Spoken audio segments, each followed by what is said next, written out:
Reconstruction personnelle, une immersion quotidienne. Écrit par Justice au Malcolm et publié par Audiobook Office, Rebuild Yourself, Focus on Yourself Everyday * propose un voyage de redécouverte dans un monde saturé de distractions et d'exigences.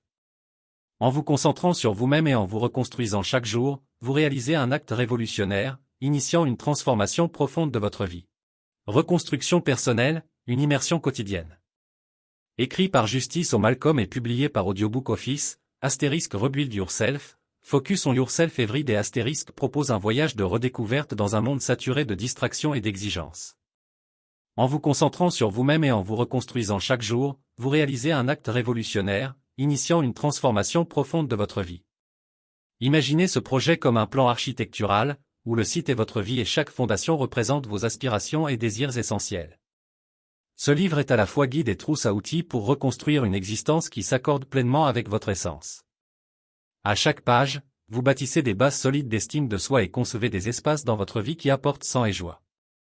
Pourquoi est-il si essentiel de se centrer sur soi-même ? J'ai juste commencé à faire beaucoup de choses différentes que je n'aurais pas dû faire, tu sais, en vendant de la marijuana, en la fumant, en vendant de la prométhazine, en manipulant des armes à feu, par effraction dans des voitures, en buvant, tu sais, tout cela s'est passé bien avant l'âge de 21 ans, j'avais été invité à ça. Fête à la maison, j'ai fini par rencontrer un gars, le premier de mes amis a commencé à marcher quand nous nous sommes rapprochés, j'ai juste senti des coups de partout quand j'essayais de m'essuyer le visage. Mes mains sont déjà ensanglantées et ma chemise est ensanglantée, je ne vois pas vraiment. J'ai découvert à l'hôpital que j'avais été poignardé 13 fois la première fois que j'ai eu une rencontre avec Jésus. Nous avions regardé la passion du Christ et ça m'a brisé. J'ai juste commencé à pleurer parce que j'assimilais tout ce que j'ai vu, que je me suis mis à genoux et que j'ai commencé à prier de repentance et après cela, j'étais comme tu sais quoi Seigneur, je ne prendrai plus jamais la décision de me détourner de toi à nouveau. Alors oui, j'ai grandi dans une église, je me souviens avoir vécu avec ma mère et mon père. Ils étaient mariés à l'époque, eux et c'était moi et mon jeune frère et nous allions dans une église baptiste et donc au cours des 6 premières années de ma vie, vous savez, j'ai vécu la vie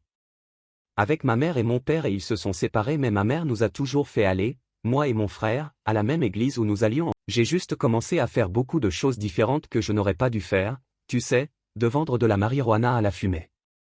Vendre de la prométhazine, manipuler des armes à feu, cambrioler des gens, des voitures, aller à des fêtes, se battre, boire, tu sais que tout cela s'est passé bien avant 21 ans comme si je n'avais pas vécu autant de choses différentes à un si jeune âge. Tu sais, quand j'étais dans ce qui m'attirait, c'était de me faire un nom principalement parce que je n'avais pas l'impression d'avoir mon identité alors qu'être Justine et être le fils de ma mère et de mon père n'était pas suffisant parce que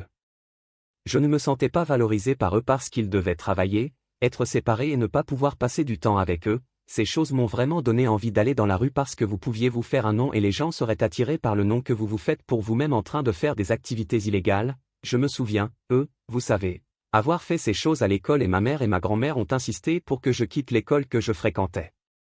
Et que j'aille dans une autre école dans l'Ouest, donc là où je vivais et où j'allais actuellement à l'école. Tout le monde qui était là était principalement comme moi, vous savez, mais quand je suis allé dans cet autre lycée pendant les 2 dernières années de votre parcours scolaire, 11e et 12e année, j'étais vraiment la minorité, vous savez, alors que chez tout le monde les autres ne me ressemblent pas mais une poignée de personnes sélectionnées. C'est à ce moment-là que mes yeux ont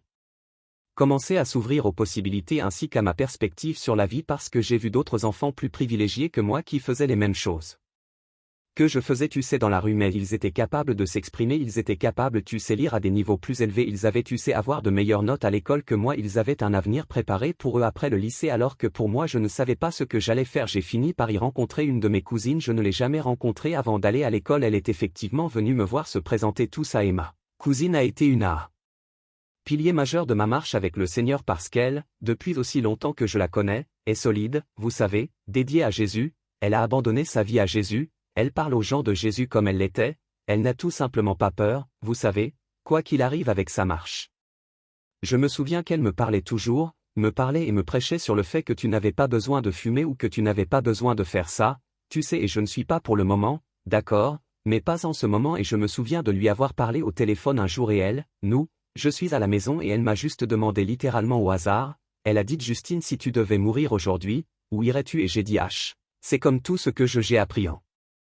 tant qu'enfant du Seigneur dans la Bible que j'étais comme si j'allais aller en enfer et j'ai dit cela et immédiatement je me suis senti convaincu mais à ce moment-là je ne savais pas ce que j'étais c'est juste que j'avais l'impression que mon cœur s'enfonçait jusqu'au fond de mon ventre. j'ai juste commencé à me sentir nerveux et effrayé alors j'ai dit tu sais bien ce que je dois faire pour ne pas aller en enfer et je n'ai pas forcément envie pour aller à l'église. Elle a dit que tout ce que tu as à faire est d'accepter Jésus-Christ dans ta vie comme ton Seigneur et ton Sauveur et c'est tout, tu seras sauvé et j'étais comme si je me grattais la tête comme si c'était comme si je ne pouvais pas ce n'est pas tout ce que j'ai à faire, mais il va sans dire que nous avons raccroché au téléphone et que c'était juste un moment où vous deviez le faire maintenant, alors je me suis littéralement agenouillé par terre au pied de mon couche-toi et prie et fais attention à toi, je n'ai pas prié depuis des années, tu sais, donc je ne sais même pas si les mots que je vais dire vont sortir de la bonne manière ou quelque chose comme ça, alors j'ai juste commencé je prie juste pour que Jésus vienne dans mon cœur pour qu'il me transforme de l'intérieur et fasse de moi un exemple pour ceux qui sont autour de moi comme si j'étais vraiment comme si tu sais ce que je veux, arrêtez de vivre ce style de vie auquel je veux me consacrer ma vie pour vous toutes ces choses différentes, je fais juste des déclarations sur la façon dont je veux simplement changer et être différent le lendemain. J'ai ressenti cette audace, cette puissance et ce courage sorti de nulle part pour aller simplement dans mon groupe d'amis à ce moment-là et dire-leur que je ne fume plus, que je ne bois plus, que je ne fornique plus, que je ne fais plus rien de ce que je faisais et qu'ils vont bien, peu importe, mais je traînais toujours avec eux comme même si j'avais pris la décision dans mon cœur de changer et de faire mieux comme Joël aime, je savais au fond que j'aurais dû le faire depuis le début, je traînais toujours avec eux et donc j'ai simplement dit à Dieu la psyché comme je suis désolé Jésus, je veux vivre pour toi quand je serai vieux, tu sais, oublie ce que j'ai dit parce que les gens avec qui je traînais faisaient toujours les choses que je disais au Seigneur que je voulais être délivré et cela m'a simplement plongé dans une spirale descendante parce que même si je voulais vivre pour le Seigneur, je ne m'entourais pas des bonnes personnes ni de l'environnement pour développer ma foi et développer ma marche et pour m'aider à naviguer dans la vie, tu sais, avec Jésus à mes côtés, alors j'ai rétrogradé, tu sais, je suis retourné à la vente de drogue, à la fornication, à la fête, en combattant tout ce que la rue avait à offrir et je n'oublierai jamais le jour où c'était le 15 novembre 2013, j'avais été invité à cette fête à la maison et je suis allé à cette fête à la maison avec vous savez, les gens avec qui je traîne, vous savez, j'ai fini par avoir une rencontre avec un gars, donc c'était comme moi et deux de mes amis qui étaient avec moi et nous étions dans le jardin de cette fête à la maison, un gars au hasard est venu vers nous et ligne par ligne, je suis le troisième dans la file pour ainsi dire, de la façon dont nous nous tenons et donc il s'approche du premier gars et il, tu sais, le frappe et dit que tu sais que j'ai blas sur moi en termes de drogue, il voulait vendre mon premier ami, c'était comme non, je suis hétéro alors il va au prochain ami et dit la même chose, exactement la même chose, fait exactement la même chose et il dit non, je suis hétéro alors il vient vers moi et dans mon esprit, je me dis que si nous étions tous ensemble et que l'un de nous avait nié, tu sais ce que vous proposez, alors nous ne le nions pas tous, vous savez, comme si nous aurions parlé au moins, c'est ce que je pensais dans mon esprit et donc quand il a tendu la main pour que je la serre je ne l'ai pas fait et donc il a pris cela comme un manque de respect, ce qui est, vous savez, dans la rue, c'est un manque de respect.